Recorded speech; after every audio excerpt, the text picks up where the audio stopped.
Welcome to Cash Flow Savannah. My name is Julie Gates. I'm here with Chandler Newman, and we are here to talk real estate and the Savannah, Georgia market in particular. We love Savannah. Chandler and I have both lived here a very long time. We're both real estate investors here.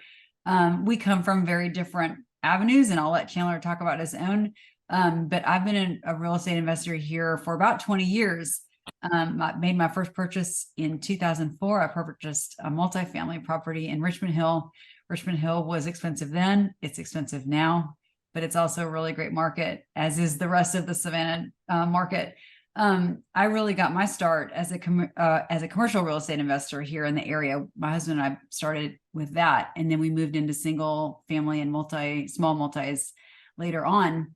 And as I built my portfolio, I got kind of frustrated with my property manager. I didn't like all the fees. There were a lot of things that frustrated me. And of course, some of my first purchases were, I overpaid because I didn't know what I was doing. We all do that. And so I, at that time, decided to start a property management company just for my own personal use, because I said, this is kind of crazy that I'm giving away all this money and I'm just going to use it to hire a staff. So I did.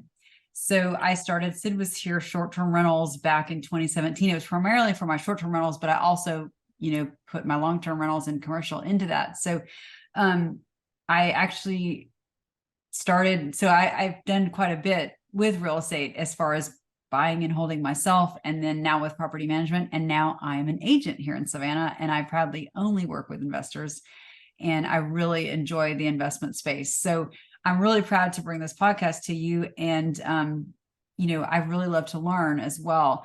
Chandler Newman is my co-host. Chandler and I actually met through baseball. We both love baseball very much. So I think if you're in our audience for very long, you're going to hear a lot of baseball references. Chandler, tell everyone a little bit about yourself.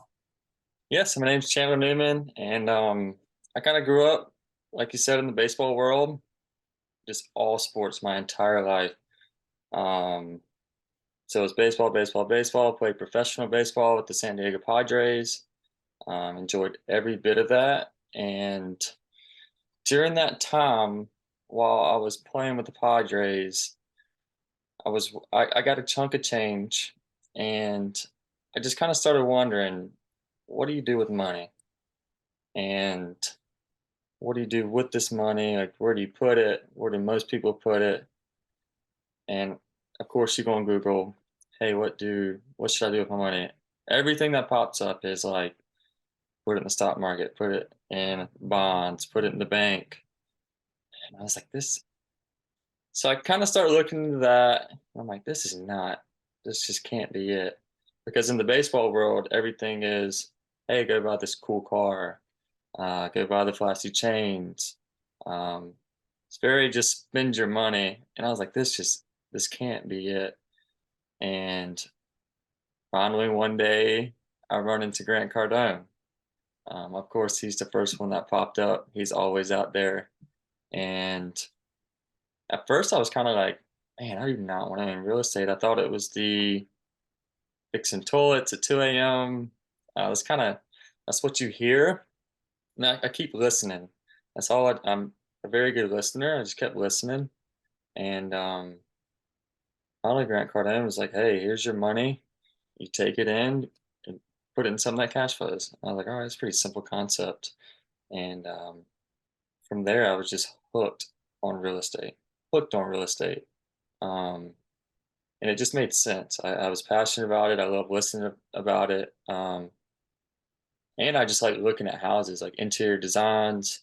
I really enjoy that as well. But Grant Cardone was the one that he sparked it. And then, like I said, when we met back in 2017, was that it? It's been a while when we started really talking real estate. 17. I don't think we had even mentioned real estate when we first met, right? During CrossFit? Or Well, was yeah, it baseball? that's true. We talked about baseball. That's true. Um, and so I had no idea you're a real estate investor. And this is the time I'm probably just now getting kind of listening. And I think my dad told me, oh, they do real estate investing. I'm like, oh, really? And So for the longest time, I was all talk. I'll be honest. Until you kind of started pushing me a little bit.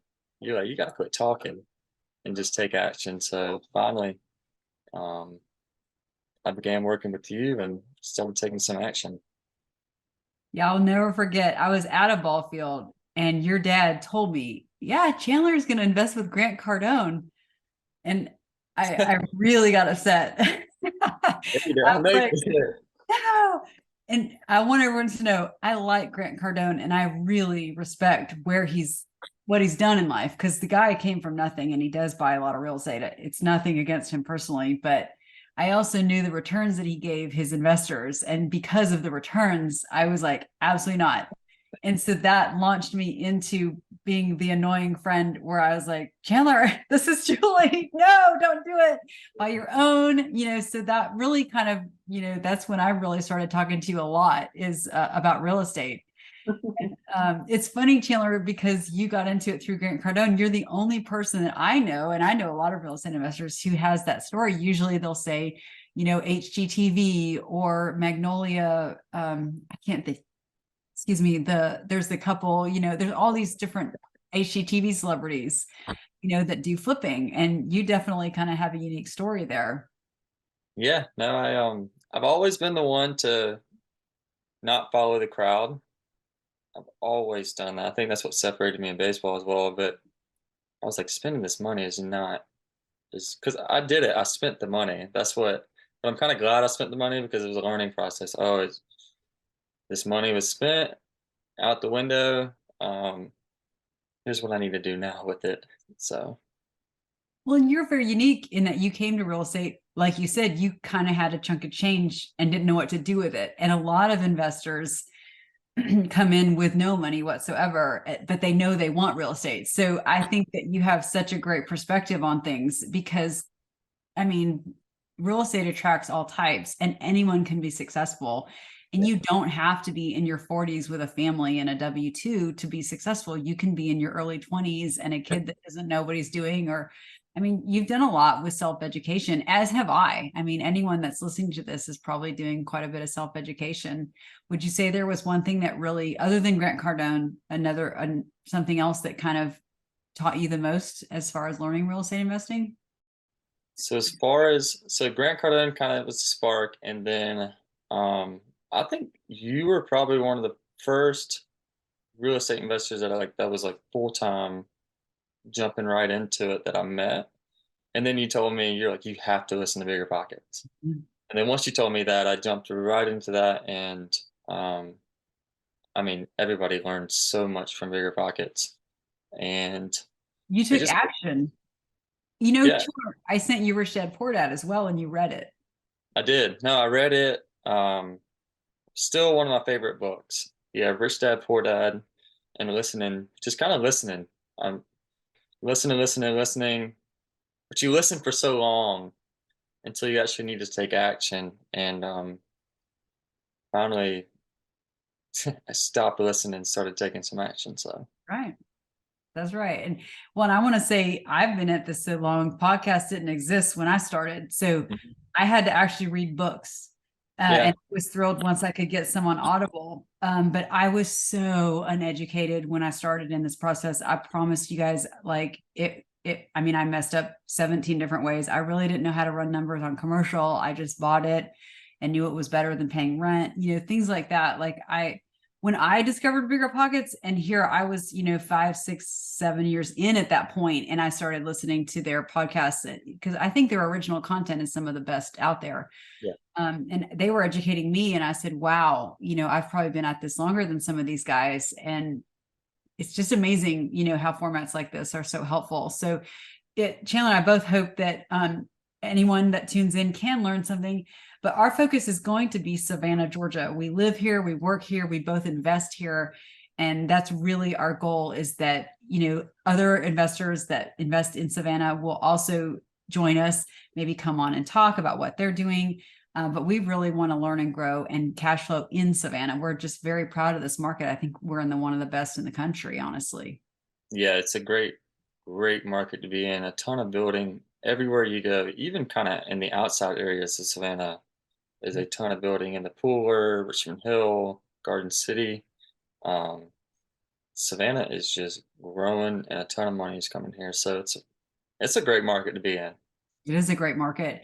And most people that aren't here, they only know about the historic district. But Chandler, you and I know, and many of our audience is also going to know, there's a lot of areas to get to know. So we're very committed as part of this podcast to bringing in investors that aren't just buying, short-term rentals in the historic district. We want to hear from all different people in the area, what they're doing, where they think, the best deals are. It's important to learn a market, in its entirety and not just say, oh, well, I've only heard of Pooler, I'm just going to focus on that. There might be something else that'll work well for you. I am an agent and I primarily work with out-of-state buyers, and I always try to educate them on the markets they've never heard about, because those tend to be the better values. You kind of want to find the thing that's hidden that no one else is looking for. Yeah, everybody's kind of going, like you said, downtown Savannah. And really the outskirts is where the hidden treasure is.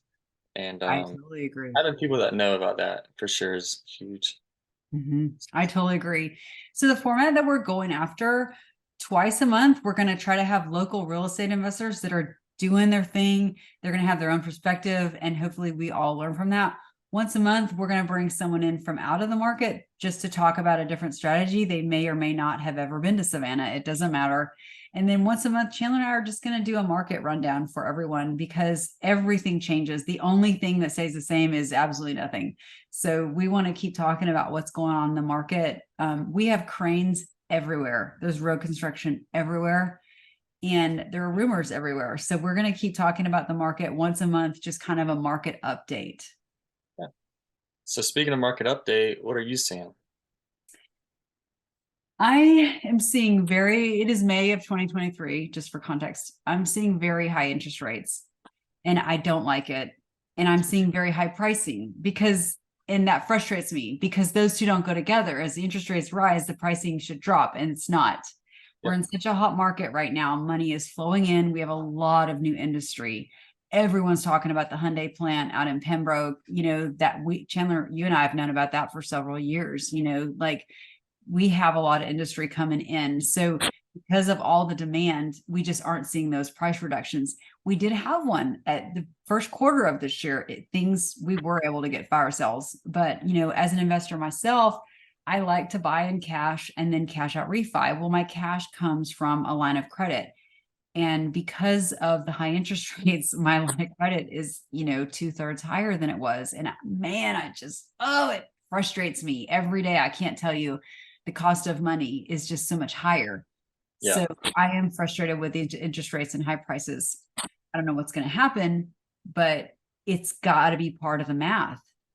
Yeah, no, interest rates are nobody knows what's going to happen with interest rates. I've heard some people say, oh, it's going to go down, and then it goes up.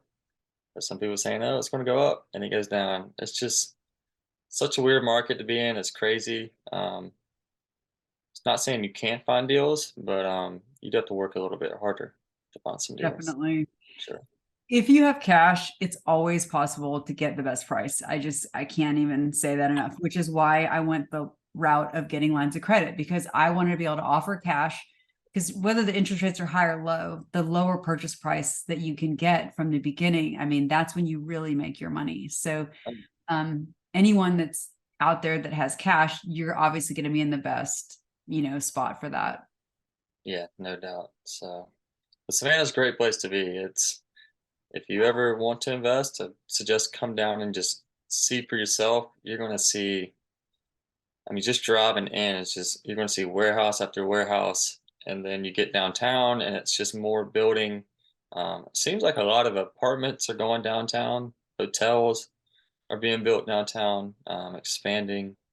So it's a growing market for sure.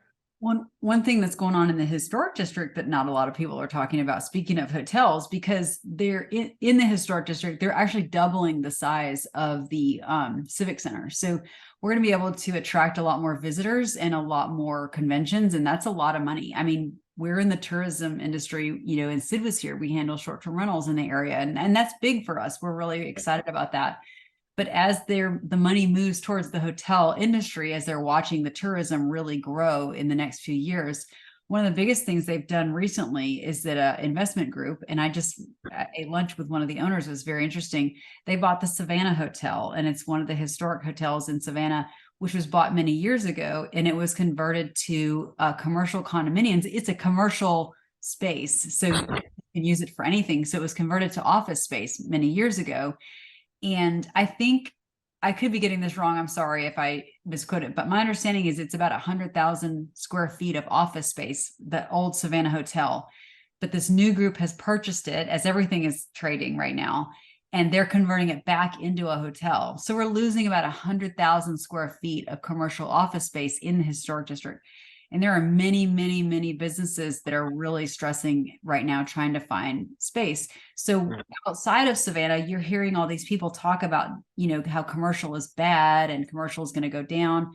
We're not seeing this here. As tourism comes in and takes over a lot of the square footage, the commercial guys are out. Also, as rents increase, I know many business owners we keep talking about the historic district, but specifically in the historic district, and they're losing their spots because of the booming tourism. They're getting priced out with rent. One of my friends has a seafood restaurant on River Street, and he went from 11,000 a month to 15, and now they want 24,000 a month for his space, and he's out. It's his livelihood. So there's a lot going on here in many areas. Yeah, for sure. And then you mentioned the in-market arena, and that's bringing. I mean, they're bringing concert after concert, and not just like small concerts. They're bringing some good people, and that's just bringing a ton of people. So yeah, I can tell. I can see why people want hotels downtown, and I can see why it's expanding. I hope we get more sports in Savannah. I love it. I just had a great conversation about that this morning. And Market Arena, for those of you who are not familiar, that's on the west side, and it's very close to downtown.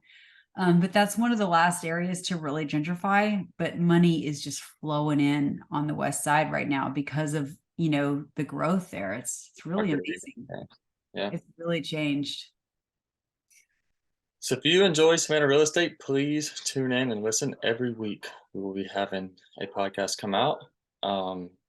Also, please go on and leave a comment. Do some sort of subscribe, leave a comment, leave a review. That would be very helpful, and share as well. So please sit back and enjoy. Thank you so much.